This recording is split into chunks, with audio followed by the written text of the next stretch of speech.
네, 여기까지입니다. 오체불만족이라고 하는 소설을 쓴 오토다케라고 하는 사람이 있습니다. 일본 사람인데 한때 굉장히 유명했었잖아요. 그래서 그 한 번쯤은 그의 책을 읽어보았을 것입니다. 오체불만족. 이 오토다케는 선천성 사지절단증으로 팔다리가 없이 그냥 몸통하고 얼굴만 가지고 태어났는데, 그럼에도 불구하고 역경을 이겨내는 그의 자서전적인 소설에 수많은 사람들이 감동을 받고 열광을 했었습니다. 저도 그 책을 읽고 굉장히 이렇게 감동을 받았던 그런 기억이 있습니다. 결국 그는 그렇게 긍정적이고 또 열정적으로 자기에게 주어진 환경에 절망하지 않고 그것을 이겨내면서 아주 아름답게 살아가는 모습을 보여주므로 많은 사람들에게 찬사를 받았습니다. 그 결과 그는 많은 돈과 명예를 얻고 결국은 아름다운 여성과도 결혼을 했습니다. 그때 제가 청년 때였던가요? 이 오토다케가 결혼한 여성의 사진을 보고 굉장히 부러워했던 기억이 이렇게 납니다. 이 사람도 이렇게 아름다운 여성과 결혼했는데 나는 그때 왜 아직 애인이 없을까, 그런 생각을 했던 그런 기억이 납니다. 정말로 아름다운 여성분과 그는 결혼을 했습니다. 그런데 후에 큰 충격을 준 사건이 발생을 합니다. 이분이 5명의 여자들과 불륜을 저질렀다고 인정을 하고 결국 이혼했다는 기사가 났습니다. 저는 큰 충격을 받았습니다. 그래서 당시 그는 불륜 스캔들로 인해서 자민당의 참의원 공천도 물거품이 되었다고 했습니다. 아마도 이 사건으로 인해 그는 돈과 명예뿐만 아니라 일본 의원으로서의 권력, 그리고 그의 가정까지도 다 잃고 말았을 것입니다. 그에게 실망했던 수많은 사람들이 이제 오체불만족이 아니고 오체불륜만족이라고 비아냥거렸는데 당시에 많은 사람들에게 충격을 주었습니다. 그리고 이 사건으로 인해서 저는 인간의 치명적인 죄악을 다시금 생각하지 않을 수 없었습니다. 사지가 없이 몸통과 얼굴만 지닌 채 태어난 사람도 결코 사라지지 않는 욕망과 탐욕의 죄성을 안고 살아간다는 것입니다. 우리 안에 살아있는 그 죄가 파생하는 죄악이 만연하고 우리 각자가 하나님이 아니라 우리 자신을 주인으로 섬기던 이 시대는 암울했던 사사시대와 굉장히 흡사할 것입니다. 우리들의 일그러진 영웅 삼손은 어쩌면 그래서 우리 안에 일그러진 영혼을 위장 없이 순진무구하게 보여주는 것 같습니다. 저는 그래서 다윗을 보면 인생의 속사를 엿보는 것 같고 삼손을 보면 인간이라는 자아의 속사를 엿보는 것 같습니다. 저는 그래서 개인적으로 성경 인물 가운데 다윗과 삼손을 굉장히 좋아합니다. 제가 죄가 많아서 그런가 봅니다. 오늘 1절을 보면 삼손은 이스라엘을 지배하고 있던 블레셋의 중심 도시로 내려가서 한 기생의 집으로 들어갑니다. 블레셋 군사들은 삼손이 제 발로 호랑이 굴에 찾아 들어왔으니까 쾌제를 부르며 성문을 봉쇄하고 주위에 매복해 있습니다. 그리고 이제 죽이려고 합니다. 그렇지만 천하무쌍인 삼손은 어떻습니까? 성 문짝들과 문설주와 문 빗장을 통째로 빼서 어깨에 메고 군대를 돌파해서 이스라엘로 돌아옵니다. 그리고 유대 땅 헤브론 산꼭대기까지 올라가서 성 문짝을 거기다 꽂아서 세웁니다. 거대한 성 문짝을 메고 가사에서 헤브론까지 무려 60km가 넘는 거리를 가는 그 장면을 상상하면 기가 질리는 동시에 굉장히 무모해 보입니다. 얼마나 힘이 엄청나길래 그 거리를 그렇게 성 문짝을 들고 가겠습니까? 그러나 삼손은 하나님 앞에서의 신앙이 어리석어서 그렇지 사람 자체는 결코 어리석은 사람이 아니었습니다. 도리어 성경을 보면 그가 용맹하고 겁없이 대담하고 머리가 비상한 인물이라는 것을 알고 있습니다. 한마디로 세상적인 눈으로 볼 때 엄청난 능력자라는 것입니다. 힘이면 힘, 육체면 육체, 머리면 머리, 다 비상한 뛰어난 사람입니다. 그와 비견될 만한 사람이 별로 없는 그러한 능력자입니다. 블레셋에서 가장 큰 성의 성문을 떼어다가 이스라엘의 요충지 헤브론에 세웠다는 의미가 무엇이겠습니까?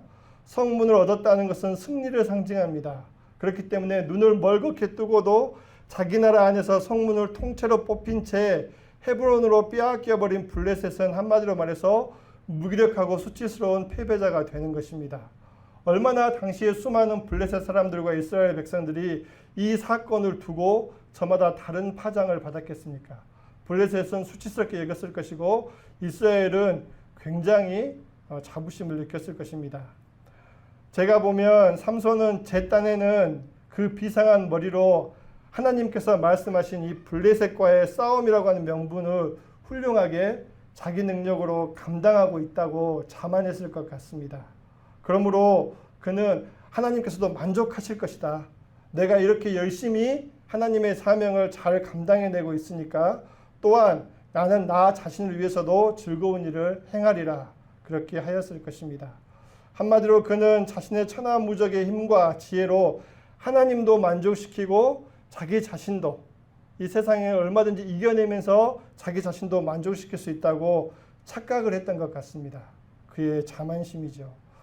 저는 이 본문을 묵상하고 오늘날 저 자신과 우리들의 삶에 접목을 해보면서 이런 생각을 하게 됐습니다. 삼손이 자기의 그 엄청난 힘과 지혜 때문에 자만심에 빠져들었다면 나는 하나님의 뜻도 이룰 수 있고 내 힘으로 세상도 이겨내고 나 자신도 만족할 수 있다. 그렇게 자만심에 빠져들었다면 나는 어떤가? 오늘날 또 우리들의 대부분 사람들의 모습은 어떤 쪽일까? 그렇게 묵상해 보았습니다. 그러면서 제가 얻은 결론은 삼손은 자만했다면 저 자신은 안일했다라는 것이 제가 이렇게 내려진 제 안의 결론입니다. 그리고 자만심과 안일함에 대해 묵상하다가 한 가지 사실을 알게 됐습니다. 그것은 그 자만과 안일함의 공통점이 있는데 그것은 상대방을 우습게 여긴다는 것입니다. 자만심은 말 그대로 적이요 상대인 세상을 우습게 여기고 안일함은 또한 아예 이 세상을 안중에 두지 않는 것입니다. 회피하거나 혹은 그 세상을 아예 안중에 두지 않는 것입니다. 그것이 외면이든 부정이든 회피든 말입니다. 자만심과 안일함의 가장 큰 문제는 적이자 상대방인 이 세상을 또 자기 자신을 심각하게 진지하게 다루지 않는다는 것입니다. 이것이 얼마나 큰 착각입니까? 상대인 세상 그리고 살아있는 죄가 머무는 나 자신은 절대로 만만치가 않는 것입니다. 우리가 어떻게 할 수 있습니까? 바로 이 세상과 우리를 구하기 위해서 나를 구원하기 위해서 예수님께서 치르신 대가를 보면 아는 것입니다. 그것은 절대로 값싼 대가가 아니었습니다. 태산보다 무겁고 바다보다 넓은 십자가의 대가로 세상과 나 자신을 구원하셨습니다. 세상이 만만했다고 한다면 또 나라고 하는 존재가 만만했다고 한다면 어떻게 그 십자가를 대가로 치르셨겠습니까? 그러므로 삼손은 블레셋과 그 자기 자신과 이스라엘 백성들과 또 온 우주 만물에 대해서 절대로 자만해서는 안 됐던 것입니다. 동일하게 저 역시도 이 세상에 대해 나 자신에 대해 결코 안일하게 대처해서는 안 된다는 것입니다.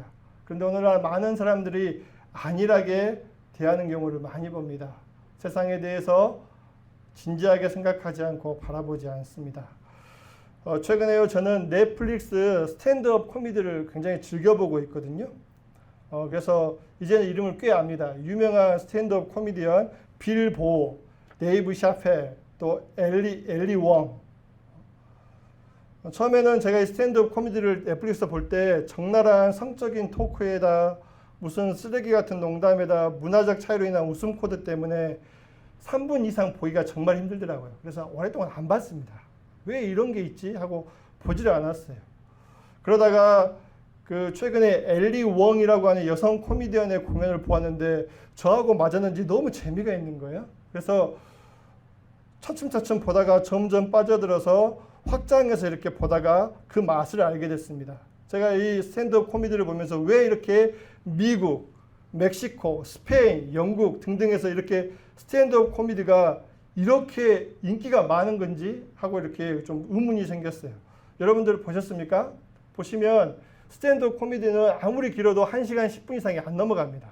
앞에서 이제 원고를 짜가지고 1시간 10분 동안 이제 계속해서 농담을 하잖아요. 말 그대로 서가지고 이렇게 농담을 1시간 10분 동안 하는 거기 때문에 옷도 복장도 보면 평소에 입던 이런 복장 입고 그냥 나와가지고요. 무대도 뭐 아무것도 없어요. 여기가 물병 하나 놓여 있습니다. 그렇게 하고 스탠드업 코미디를 하는데 여러분들 어디서 합니까? 뭐 카네기홀 같이 엄청나게 큰 대극장에서 수천 명들 관객들이 모여가지고 거기서 그렇게 스탠드업 코미디를 하더라고요. 영국도 마찬가지고. 저는 우리 한국이라면 좀 이해가 안 되잖아요. 저는 그래서 그게 끝나고 난 다음에 유명한 가수들이 와가지고 또한 후속 공연이 있는지 알았어요. 150달러씩 주고 거기 와가지고 그걸 듣고 있으니까 그 뒤에 무슨 공연이 있냐? 근데 없더라고요. 그냥 끝나면 바이바이 하고 그냥 들어갑니다. 그리고 공연이 끝난 거예요. 그리고 수많은 사람들이 와가지고 그게 가득 채우고요. 대체 왜 이렇게 이 사람들이 와가지고 그런 코미디를 잠깐 보고, 그것도 한 사람이 서가지고 1시간 10분 동안 말씀도 아니고 하는 코미디를 이렇게 보려고 이렇게 와 있을까? 굉장히 여전히 의문이었습니다. 그런데요, 제가 이 스탠드업 코미디를 많이 이렇게 즐겨 보다 보니까 한 가지 알게 된 게 있습니다. 그게 뭐냐면 유럽의 스탠드업 코미디하고 우리나라 코미디에는 굉장히 큰 차이가 있다는 것을 제가 알게 됐습니다. 한마디로 무슨 말이냐면 우리나라 코미디는요, 상대방, 즉 이 세상을 또 우리 인간에 대해서 별로 안중에 두지 않습니다. 한마디로 세상과 인간에 대해서 우리나라 코미디는 안일하다는 것입니다. 반면에요, 외국의 스탠드업 코미디들은 놀랍도록 세상과 인간에 대해서 매섭게 통찰합니다. 아주 적나라하고 또 개그를 하는 사람이 굉장히 비틀려 있잖아요, 시각이. 비틀려 있어도 자기 시각에서 이 세상과 인간에 대해서 굉장히 뼈를 때리는 그러한 이야기를 많이 합니다. 그리고 위선을 사정없이 걷어내면서 말을 합니다. 그리고 위선을 벗기고 비틀렸지만 다른 시각으로 주장하는 그 포인트로 웃음을 주는 것 같습니다. 그 웃음은 분명히 한국식 웃음과는 다르지요. 우리나라 코미디의 목표는 제가 보기에 웃음 그 자체입니다. 웃기려고 공연을 하는 거예요. 웃음 그 자체가 목표입니다. 근데 외국 코미디는 그렇지 않아요. 세상과 인간 그 자체가 목표고 그 과정을 자기가 바라보고 해체한 그 과정 가운데 웃음이 파생되는 겁니다. 그러니까 사람들이 가가지고 그런 적나라한 얘기를 들으면서 어때요? 신나하는 겁니다. 그러니까 보면은요, 제가 되게 웃겼던 게 엘리 웡이라고 하는 여자는 가면은 성적인 부분에 대해서, 삶에서 성적인 부분에서 여자의 고민에 대해서 적나라하게 이야기합니다. 데이비 샤펠은 인종차별에 대해서 자기의 그 극단적 시각이지만 그걸로 이야기를 합니다. 그리고 빌 보어는 어때요? 페미니즘에 대해서 가서 이야기합니다. 모든 코미디언들이 각자 특색을 가지고 세상에 대해서 각자의 소신과 생각으로 이렇게 막 이야기를 해요. 듣다 보면 자기가 좋아하는 사람 앞에 가가지고 들으면 어때요? 속이 시원하죠. 그리고 세상을 보는 시각이 바뀌고 나하고 또 정반대의 사람이 이야기하면 또 다르게 됩니다. 가령 엘리 웡이라고 하는 제가 굉장히 좋아하는 그 스탠드업 코미디 여자분은 이렇게 말을 하더라고요. 가령 예를 들어서 코미디를 한다 그러면 이렇게 코미디합니다. 하나님이 우리 여성들에게 놀라운 축복을 주셨지요. 바로 집요함을 주셨습니다. 우리 여성들은 남성들에게서 원하는 것을 쟁취하기 위해서 집요할 수 있습니다. 놀라운 능력이에요. 그러면 사람들이 막 웃어요. 그러면서 뭐라고 합니까? 또 하기는 이렇게 이야기합니다. 브리저튼 하우스라고 하는 프로그램이 있는데 부부가 서로 상해서 꿈꾸던 집을 찾아가는 아름다운 프로그램입니다. 하지만 죄다 헛소리예요. 여러분, 그런 척할 뿐이지 실상 집은 아내가 원하는 것으로 정해지는 것입니다. 결과를 다 잘 보세요. 다 정해져 있어요. 비싼데 다 정해져 있어요. 결국 남자를 좌지우지하는 것은 여자란 말입니다. 이렇게 이야기를 하거든요. 물론 시각은 정해져 있지만 그녀가 주제로 삼는 것은 여성이에요. 여성. 자기가 생각하는 여성, 자기 안에 있는 여성성. 적나라하게 이야기하는 겁니다. 그러면서 알게 됐어요. 아, 그래도 유럽은 코미디를 통해서 뭘 통해서든 간에 세상에 대해서 생각하고 바라보는구나. 그런데 오늘날 우리는 어떻습니까? 기독교인 우리조차도 세상에 대해서, 나 자신에 대해서 진지하게 바라보지 않습니다. 그것은 자만의 또 다른 모습인 안일함인 것입니다.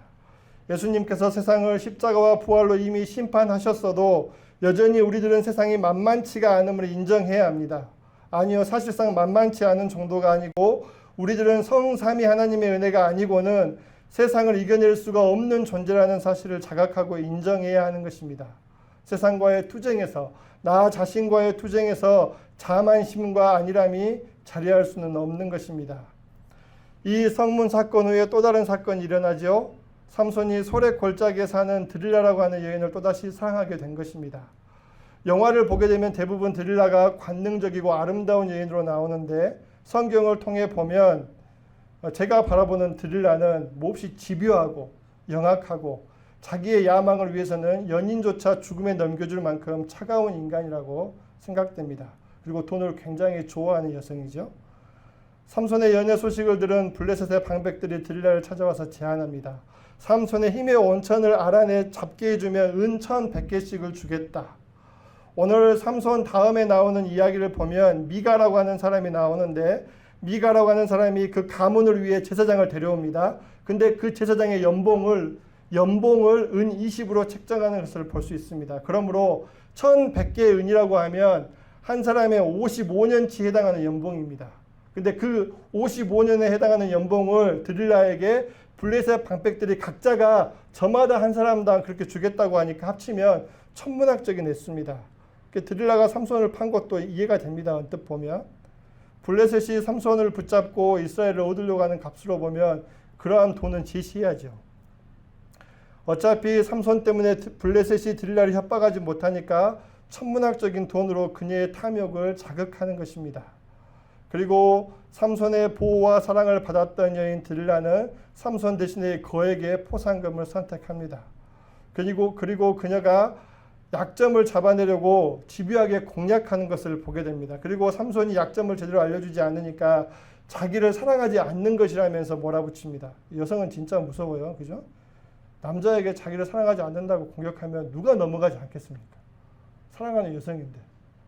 이야기해주지 않는 걸 가지고 사랑하지 않는다고 갑자기 비약해가지고 그걸 가지고 이렇게 가면은 누가 이겨내겠어요? 사랑하는 사람끼리는 비밀이 없어야 된다. 이것은 신뢰의 문제 아니냐. 당신이 나를 사랑한다면 알려줄 수 있는 것이고 내가 또 혹 그 비밀을 안다고 해서 당신이 천하무적 삼손인데 누가 당신을 해할 수가 있겠냐. 이렇게 하면서 계속해서 몰아붙이면 삼손이 얼마나 괴롭겠습니까? 하지만 우리는 분명히 알고 속지 말아야 합니다. 세상에 속한 사람은 영적으로 절대적으로 중립이 아니라는 사실입니다. 말로는 온갖 감언이설로 덮고 자기 행동을 사랑이라고 포장하지만 그 속은 하나님과 대적하는 것입니다. 제가 사다리차를 할 때에 그 사다리차 일을 같이 했던 형님하고 굉장히 가깝게 지냈거든요. 늘 만나고 그 인연이 정말로 길게 이어졌잖아요. 그리고 저희 집에 유모차부터 해가지고 그분이 임신하니까 그것도 다 넘겨줬습니다. 예. 근데 이분이 신천지이고 신천지에서도 간부급이라는 사실을 간부급인 건 솔직히 몰랐어요. 근데 그분이 수요일 날에 저희 예배 때 와서 같이 예배를 드리고 난 다음에 토요일 날 주한 목사님을 갑자기 찾아온 거예요. 박주한 목사님. 박주한 목사님이 좀 이렇게 통찰력이 있잖아요. 그러니까 저한테 없는데 우리 박주한 목사님은 제가 보면 통찰력이 있어요. 그리고 좀 본능형입니다. 저는 본능형이 아니기 때문에 뭐 좀 꿰뚫고 이러는 게 없는데 우리 주한 목사님은 좀 이렇게 촉이 있고 본능적이거든요. 직감적이잖아요. 어떤 일을 할 때. 그러니까 딱 대화하면서 또 하면서 이분이 간부라는 사실을 알게 된 거예요. 그분은 우리 교회를 와서 나뿐만 아니라 주한 목사님을 설득해서 우리 고백교회를 신천지화 하려고 왔던 겁니다. 저는 그동안은 그분이 그 전에 신천지인 걸 알았었거든요. 성도인 걸 알았었지만 그럼에도 불구하고 교제를 했었습니다. 그러면서 마음 가운데 계속 믿었었어요.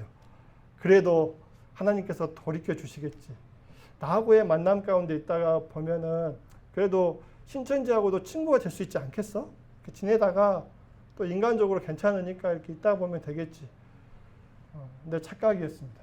간부였고 그분과 우리는 물과 기름처럼 엮여질 수 없는 거죠. 왜냐하면 그 사람은 끝없이 침범에 들어와서 이 진리의 말씀을 무너뜨리려고 하니까. 자기의 신앙을 강요하니까. 제가 그때 분명히 알았습니다. 아, 속지 말아야 하는구나. 아무리 감언이설로 덮고 그 행동이 좋아 보인다 할지라도 어떻습니까? 그 본질은 거룩하신 하나님과 대적하는 것이라는 것입니다. 하나님을 바라보지 못하는 것입니다. 날마다 데릴라가 그 말로 재촉하여 졸음에 삼손의 마음이 번뇌하여 죽을 지경이라. 왜 번뇌하겠습니까? 그 마음이 양쪽에 걸쳐있기 때문이죠. 하나님도 좋고 데릴라도 좋으니까. 우리도 그렇죠. 하나님도 좋고 세상도 좋아요.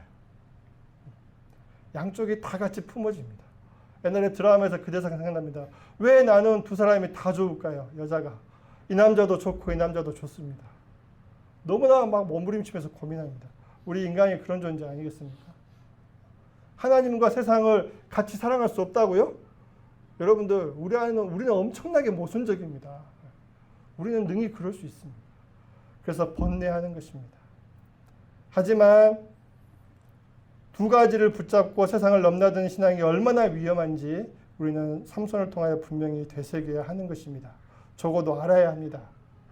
세상을 넘나드는 신앙을 가장한 신앙의 위험성을 정확하게 아시는 분은 하나님 한 분밖에 없습니다. 삼손은 자신의 힘과 지혜와 능력을 믿고 세속적인 재미를 찾아 원수의 진영을 서슴없이 드나든 사람입니다. 자신이 세상을 통제하고 다스리면서 하나님의 뜻도 자신이 마음만 먹으면 이룰 수 있다고 생각했을지 모릅니다. 그러나 하나님을 대적하는 세상의 방식은 죄성이 살아있는 우리 몸에 그냥 자연스럽게 착착 감깁니다. 세상이 주는 재미는 쉽게 중독되고 영적인 긴장의 끈을 점점 풀어놓게 만드는 것입니다. 삼손을 보십시오. 처음에는 이방인인 블레셋 여인을 아내로 맞이를 했던 삼손은 그 다음에는 기생의 집을 드나들고 그 다음은 비정상적인 동거를 합니다. 점점 더 깊숙이 욕망과 세속으로 끌어 들어가는 것입니다. 자신이 다스리거나 통제하지를 못합니다. 드릴라라고 하는 이름의 뜻이 매달아둔 먹이라고 합니다. 한마디로 말해서 이 매달아둔 먹이가 뭡니까?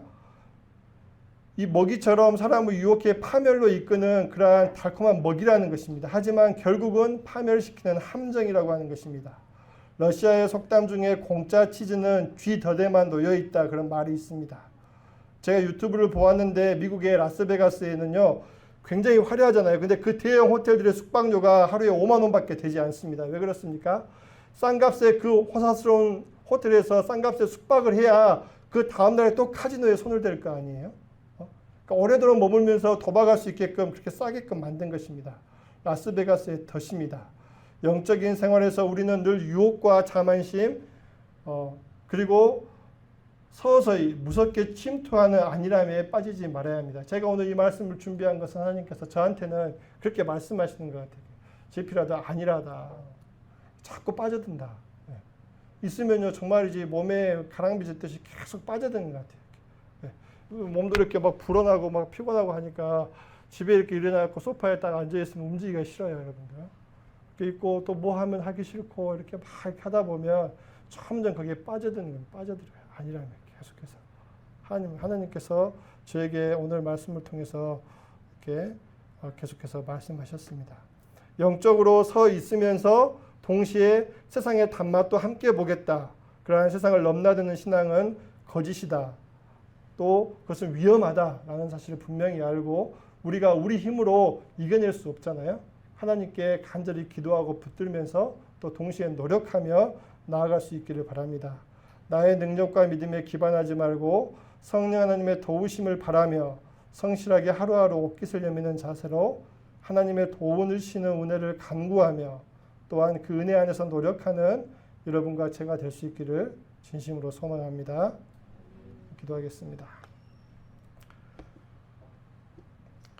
거룩하신 하나님 아버지, 우리가 자만하지 않게 하시고 무엇보다 안일하지 않게 하여 주시옵소서.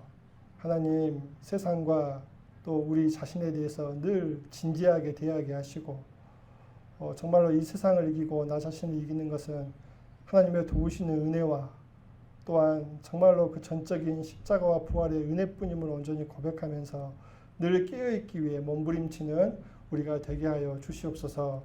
우리 기독교는 분투하는 종교입니다.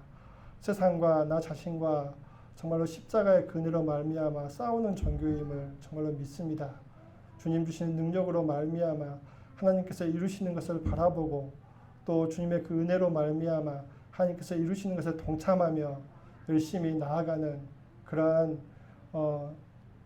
진리임을 믿사오니 하나님 아버지, 우리 고백교회가 늘 주님의 진리를 붙잡고 앞으로 나아가는 그러한 교회가 되게 하여 주시옵소서.